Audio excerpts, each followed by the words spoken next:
pinuntahan ko sa loob ng supermarket. Yan. Sarap baga kabsat. Sa TikTok to. Sa TikTok niya daw po yung nakita yan.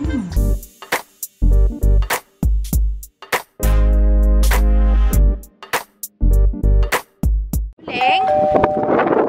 Papagupit si Kuling ah. Yarn. Ika na Kuling. Tara. Goodbye. Dito. Haba na ng buhok niya kasi. Nandito po tayo sa San Jose kakabsat. Gugupitan na si Kuling. Ano? Saan ka punta? Dito. Diyan, sa loob. Yan, good boy. Boy talaga yan. Halika na dito, dali.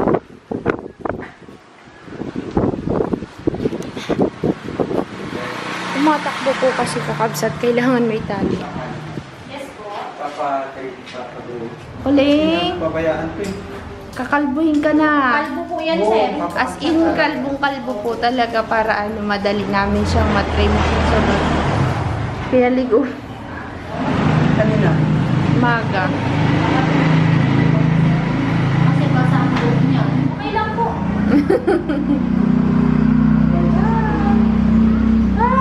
Pasyente na talaga ni Doc yan eh. Marunong dito. Dito. Anak, kasot daw ikaw. Ikaw. Kasi lang ay Wala ka sa blayan. natanggalan na. Dal na. Dito na. Yan, kung naalala mo, te, yan yung nagluwa yung mata. Ay, lupain na. Opo, yan po siya. Isa po yan. Ikaw na pala. Yun. Magaling na yung mata niya. Yung tali. Dalang sir. Labas muna kami. Bye, Kuling! Balikan na lang po namin. Nandito tayo sa Jose Kabsat. Mamaya na lang tayo babalikan natin si Kuling. Sa mga kakabsat na gustong mag-groom ng kanilang mga pets dito po sa San Jose, ito po yung kanilang location. Punta lang po kayo dito kakabsat sa may bandang ayun, sa Magsino Street. Dito po sa may San Jose. Hi, Kuya. Ayun. Sa Magsino Street, San Roque 2, San Jose. Yun ang kanilang contact number kung gusto niyo pong tumawag. Galing pa kami ng Sablayan kakabsat. Dito talaga kami pumupunta para kay Kuling. Simula nung nagkasakit siya, lumuwa yung mata niya hanggang sa mga gupit-gupit. Ay, diyan ka lang ha. Balikan ka namin mamaya. Bye-bye. Bye-bye. Mabait po yan, kabsat. Good boy ka lang dyan ha. Natatakot siya, din nanginginig oh. Sabi niya, sa iba akong cage Kasi kakabsat sa bahay, hindi namin siya pinapaalpas. Nung time kasi na inalpasan namin siya sa loob lang ng basta sa bahay, sa labas sa bago mag-gate. Tinutusok ng mga bata, pinaglalaruan kasi. Kaya kinukulong namin siya para maging safe. Inaalpasan lang namin kapag nandun kami. Pumupunta kasi dun sa butas ng gate, no? Diyan ka muna. Bye-bye. Ito muna tayo kabsat sa bayan. At kawawa, nung umalis kami, siya gumagano na yun siya, nakatingin pa rin sa amin. Mamaya, balikan natin siya bago mag 2 PM. Bye, Kuling! Ayan o. Kuling! Kuling! Kadyo! Wawa naman, naiwan na. Yung palatandaan po nito, kakabsat, ay Eljor. Before ba? Mag-Eljor. Tiyan nga natin ito, anagdaan natin para usually dyan na siya magpapatrim kasi I think nagbaba sila ng presyo. Dati kasi 600. Isang hilera lang siya katapat ng kalsada rin na hilera ng Eljor na de. Kunyari ito kabsat, ito Eljor, ito yung vet, may mataas na building. Ito pala eh. Makikita nyo, veterinaryo. Ano na yan ng gasoline station. Kanan tayo. Isang hilera lang pala no? Naliligaw kasi kami kabsat at marami Taga pong rito. iskinita. Pero tanda mo na, de. Saan tayo? Saan na to? Punta kami ng bayan. Ano muna tayo, almusal, tanghalian, kabsat. Galing po tayo sa handyman. Yan. Tsaka doon sa loob ng supermarket, kabsat. Ngayon po ay papunta na tayo kay Kuling kasi may mga nasikaso kami kanina. Saktong-sakto kabsat, anong oras na, de? Alas 2 na. 2:25. Sakto na yan. Pagdating natin doon, hindi tayo maghihintay. Excited ka na bang makita si Kuling? De? Palagi may nakikita. Kabsat, oh. Ito ang pinuntahan ko sa loob ng supermarket. Yan. Namiss ko po yan. Yan ang aking binili. Napapakain po ako nito, kabsatay. Yan.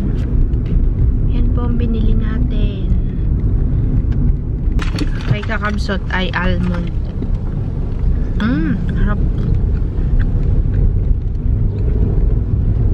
Tapos, uwi na tayo ng Sablayan. Mga 2 hours yung biyahe.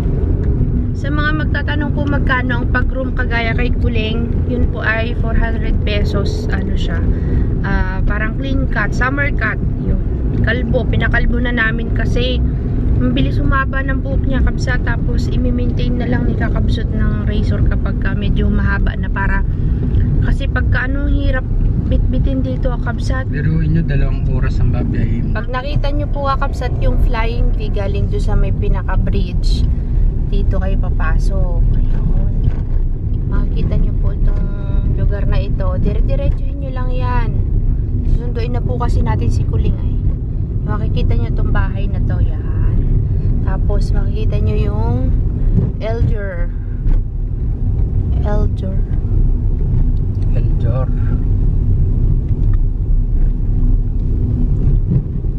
Sa mga kakabsat na gustong magpa-groom ng kanilang mga alaga. Kasi sa Sablayan wala, kabsat. Mayroong isa doon kaming nakontak kaso wala na siya doon. Nasa Manila na. Kaya po, dito talaga tayo pumupunta para kay Kuling. Ayan na. Veterinaryo. Ito na yun, no? Diba? Ay, oo nga, yan na. Ito na, kabsat. Andun yung Eljuri sa unahan, diba? Dito ka na sa tapat nila mag-park. Yun.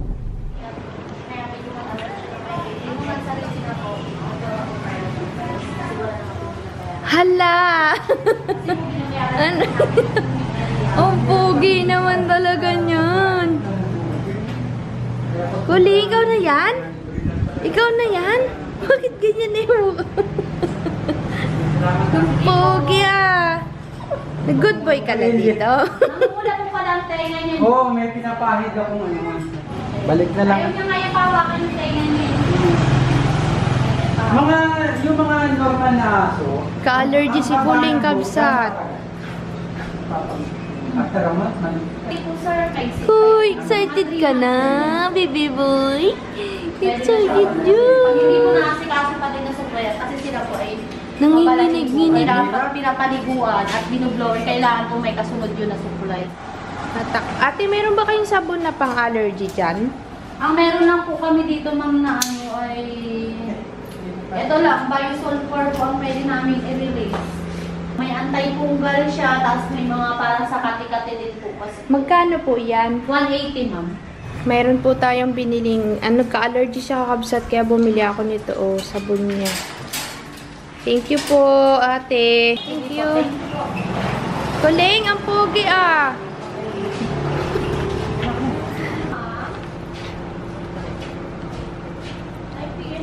Matapakan yung ihi ah. yung tali nga. Sige.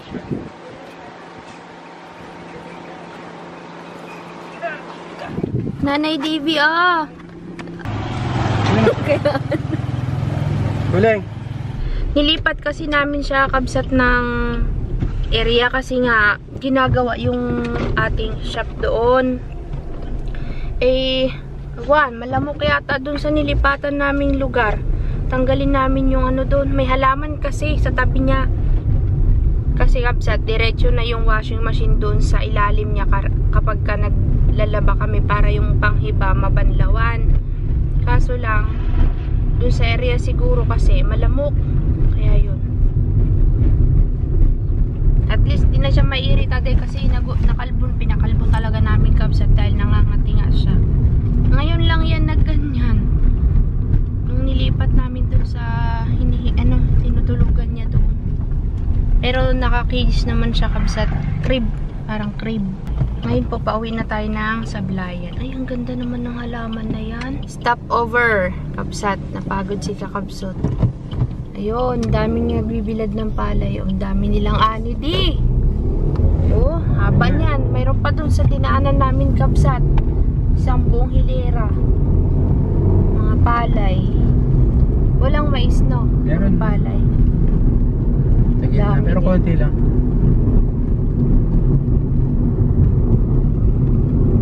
Kailangan mag-ingat kabsat. Kapag ka nakamotor kayo dito, mag-ingat kayo ha. Huwag kayong dadaan dyan. Oh, may namatay doon sa banda sa Sablayan. Haba. O yan, hanggang dito na lang ang Bilaran. Dami nilang inani ha. Sana all mayani. Ses, good evening. Kakabsat, nandito tayo ulit kina nanay. Nandito na naman po tayo.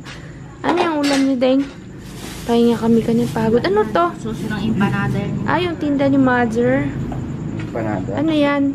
Talong ni nanay. Uy, dami na naman talong doon. Nagkain na kayo? Kanton na. Bakit ang unti ng kinain nyo? Kanton ng inulam ko. Siya. Sis, matuloy kayo sa Oriental. Naku, di pa sigurado. Kuya Lex, di pa kami makapunta sa iyo sa Oriental kasi tawag dun, meron pa kaming ginagawa. Meron po kaming favorite ni sis. I-promote mo nga yan, Deng. Pipi. Sisabi niya yan. Masarap baga ito kakabsat. Pakita mo nga din yung itsura. Magkano? 47. Neneng. Sarap baga Uso kabsat. sa TikTok to. Sa TikTok niya daw po nakita yan. Ito ba yung masarap na flavor? Original. Yan ang Ano mga flavor meron? Original, cheese, at saka Ay, Ding, try mo nga yung cheese. spicy. Na-try na natin yung kulay dilaw. Hindi masarap. Yung unang-una natin kinain. Ayoko yun, mas gusto ko original. Pero masarap din siya. Pero mas gusto ko to original flavor. Yun. Bili na daw kayo sa TikTok. May TikTok ka ba? Meron. May tinda kang ganyan. Wala pala eh. Tayo natin si nanay na sa labas ay para sabay-sabay tayo magkain. Ito po ang ulam.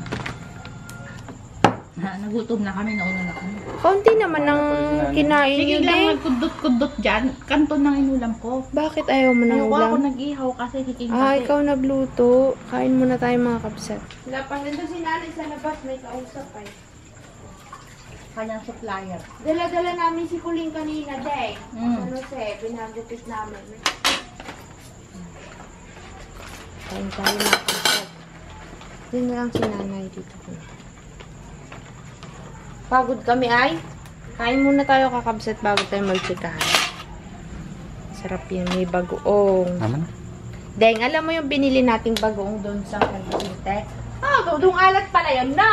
Ayun pa nga, oh. Nakakain nyo? Natikman nyo na? Hindi pa. Tingnan mo din. Sis po nag-ihaw niyan. Siya makakain pag siyang nagluluto.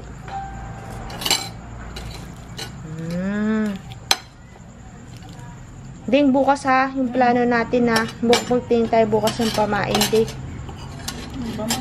Dapat yung maliliit na galanggo. Oo nga, titingin ako dun. Isda at saka yung maliit na pamain na laruan. Kabsat, may lakad tayo bukas.